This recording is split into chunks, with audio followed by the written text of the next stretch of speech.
Assalamualaikum warahmatullahi wabarakatuh. Halo anak-anak semua. Hari ini kita akan belajar tema 6, subtema 3, pembelajaran ketiga dengan muatan bahasa Indonesia, IPS, dan PPKN. Sebelum memulai belajar, kita berdoa dulu ya. Berdoa dimulai. Berdoa selesai. Baik anak-anak, sudah siap untuk belajar hari ini?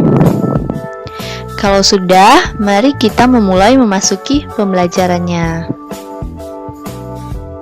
Pertama-tama, kita akan membahas muatan bahasa Indonesia. Sekarang, coba perhatikan gambar tersebut.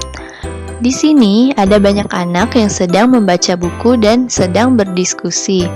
Nah, salah seorang dari anak ini mengatakan bahwa buku ini bagus sekali dan dia ingin membuat ringkasannya. Dia bertanya kepada temannya, apakah masih ingat caranya untuk membuat ringkasan? Dan temannya mengatakan bahwa dia masih ingat caranya. Apakah kalian semua sudah tahu cara membuat ringkasan? Baik, sekarang kita akan membahas cara meringkas sebuah bacaan. Pertama-tama, kalian bacalah terlebih dahulu teks tersebut dengan cermat. Setelah kalian baca, kalian identifikasi pokok pikiran dari setiap paragrafnya. Kemudian, rangkailah kalimat-kalimat pokok pikiran tersebut menjadi sebuah paragraf yang padu. Setelah itu, kalian baca kembali hasil ringkasannya agar sesuai dengan kosakata yang baku dan juga ejaan yang benar. Jadi ini adalah cara meringkas bacaan ya anak-anak.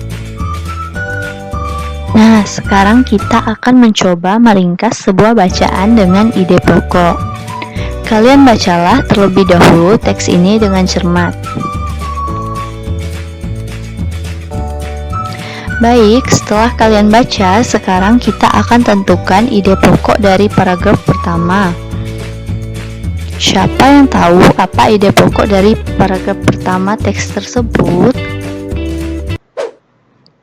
Ya, ide pokok paragraf pertama adalah masyarakat Indonesia selalu menghargai warisan budaya nenek moyangnya, mulai dari kelahiran hingga kematian. Kemudian, paragraf kedua, ide pokoknya adalah ada kecenderungan masyarakat untuk mengurangi kegiatan tradisinya.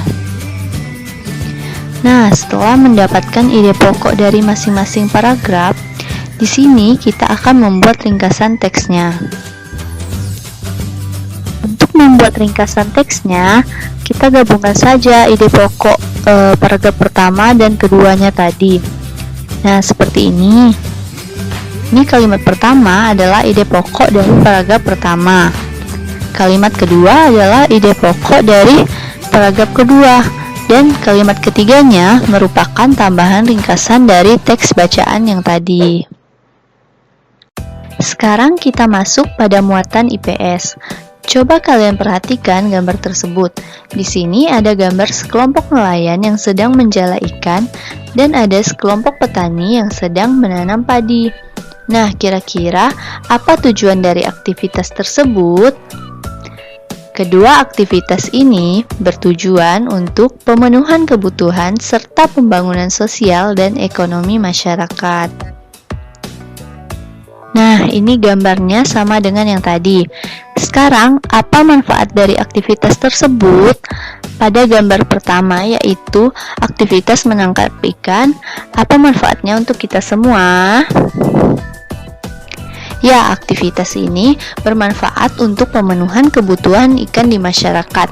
Jika nelayan tidak melaut, maka masyarakat akan kesulitan mendapat ikan.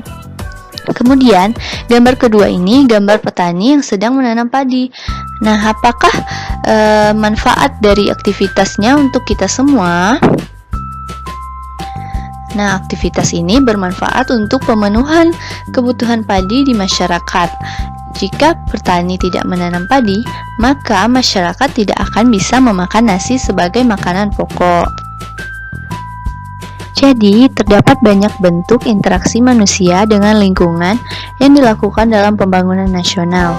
Masyarakat didorong untuk mengoptimalkan potensi daerahnya dalam upaya meningkatkan kesejahteraan mereka. Bagi daerah yang menghasilkan sayur, maka mereka bisa meningkatkan hasil sayurnya. Begitu juga dengan yang menghasilkan padi, mereka bisa meningkatkan hasil padinya. Dan untuk daerah-daerah yang menghasilkan kerajinan seperti gambar ini, mempahat dan membatik, mereka juga bisa terus meningkatkan hasil dari pembuatan pahat dan batiknya, agar kesejahteraan masyarakat dapat terus meningkat. Sekarang coba perhatikan gambar yang ada di hadapan kalian. Di sini ada seorang ibu dan anaknya. Sang ibu sedang membantu anaknya belajar. Lalu sang anak berkata bahwa ia sudah selesai mengerjakan tugas-tugas yang diberikan oleh gurunya. Dan ibunya berkata kalau dia anak yang hebat karena sudah menyelesaikan kewajibannya dengan penuh tanggung jawab. Nah, sekarang kita sudah masuk pada muatan PPKN. Orang yang bertanggung jawab akan menjalankan tugasnya dengan sebaik-baiknya. Maka, orang yang bertanggung jawab itu akan lebih mudah dipercaya dan dihormati oleh masyarakat karena ia menjalankan tugas dengan sebaik-baiknya. Akan tetapi, jika seseorang tidak bertanggung jawab, maka ia harus menanggung akibatnya.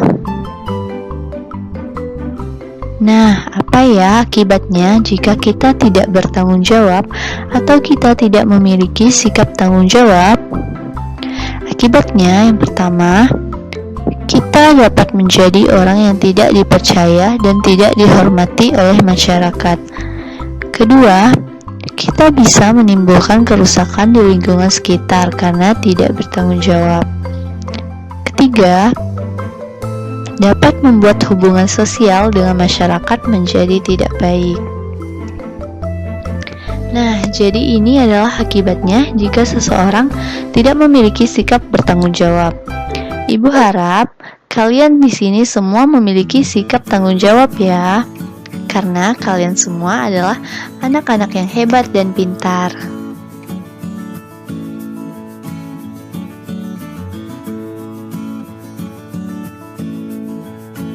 Baik anak-anak, cukup sekian ya penjelasan ibu kali ini. Semoga bermanfaat dan kalian dapat memahami pembelajarannya. Terima kasih anak-anak semua. Sampai jumpa lagi. Wassalamualaikum warahmatullahi wabarakatuh.